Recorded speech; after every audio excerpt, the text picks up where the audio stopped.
Today ko lang po na-register ang business ko. Nakuha ko na rin po COR ko, kaso gusto ko na agad ipa-close kasi di po pala ako ma-approve sa TikTok seller account. Yes po, pwede mo naman agad ipa-close yan kay BIR. Ang reason mo, ayan, hindi mo na siya magamit sa purpose mo na pag-open mo sana ng TikTok seller account mo. Sa BIR RDO din po, ang gagamitin nating BIR form ay BIR form 1905. So yun po yung application for business closure.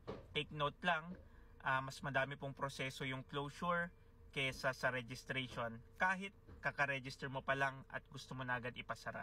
Ay na-experience na po kaming ganyan, client namin na freelancer, yung iba biglang nag-iba ng plano, magmamigrate, kaka-register pa lang nila sa BIR as a freelancer pero nagpa-process na po sila ng closure. Kahit kaka-register pa lang nila, kahit wala pang 1 year.